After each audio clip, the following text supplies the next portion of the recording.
this is Dolly from beautiful San Juan, Puerto Rico, where it continues to be t-shirt weather. Joining me on our fourth Build with Dolly video is a woman who has provided customized education to students with autism to help these individuals gain the skills necessary to navigate society as independent as possible. Her name is Sheila Fridman. Please welcome her. How did you decide that you wanted to be part of this scene and part of teaching special needs? I feel that God has always placed me in the right place at the right time, or most of the time, right? Not always maybe, but most of the time. And I've been blessed to have opportunities along the way that have just really changed my life. And it's been quite the journey. I've loved ever since I love what I do, and it's been a great journey. I know that parents are a big part of your everyday life. Like, you work with the students, but you also work with the parents and the support. So how do you help parents define what success is for their children? Wow, that is a great question, and I mean it because it really takes a child to raise a child, and that's for every child.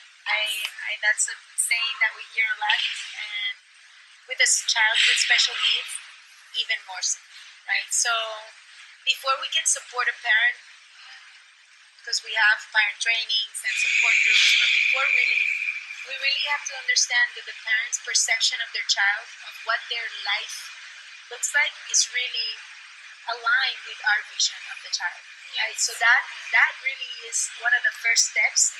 Like, are we aligned, the institution with the parent, because it's going to take a lot of teamwork to reach the potential.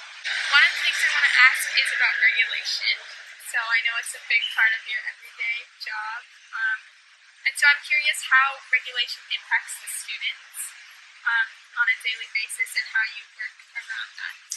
So I'm glad you asked that, because one of the things that I wanted to ask you is, how did you see regulation, right? Because really what our motto is self-regulation. We teach the child on how to self-regulate, because when we can self-regulate, we're available to learn. Yes. So if we, the coping skills, and we have some students that are OCD.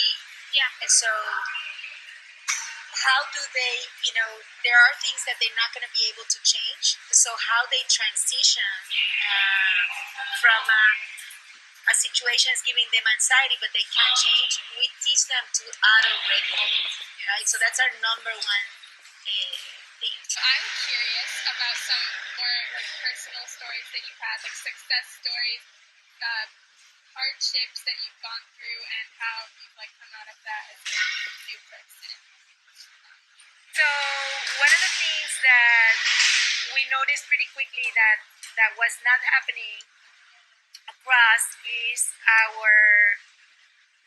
when you open in New York and you open in Puerto Rico and then you open in Washington, if you can see, it's geographically very separate, right? And we wanted all three of them to have the same culture, the it factor, right? So we developed this cultural exchange. Okay. And I sent staff from Puerto Rico. Wow. And for my staff here was wow, right? And it really helped. But it's that kind of experience that they just come back inspired. And then what effect it has on the schools there, it just brings wow, look at this. People from all over, right, are coming, supporting us, right? So it just works magically when you really work together. And it's not just one school, we're a family. So it gives that sense of belonging to us. So I think those are my highlights. You're probably an inspiration to so many people, so many educators around everywhere. So I'm curious, what message you want to convey to all of them because you work with so many people every day and you make such a big difference. So what you want them to see from all of this? Well, and thank you for those kind words.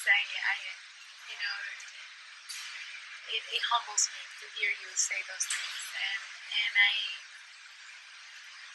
I wouldn't be able to do this without my team. And I think that's, it takes a team, just like it takes, again, the drive to raise a child. It really takes a team that you work together and that anything is possible if you have a goal set in mind. So if, whether it's in the classroom, a very difficult or challenging situation with a child, whether it's, cash flow, like I told you, of, whatever it is that that there is a solution. And no matter how tough it gets or how challenging and how you just don't give up, and there's always a way. But I hope that I can give more for those to reach their dreams. And even at times that your dream is not so clear, that you know what I told you at the beginning of being the best that you can be, right? And creating the most impact in serving, because that's what I feel we're here for, right? To really serve our communities. It's like leave the world better than you found it. Yes, I'm right with you.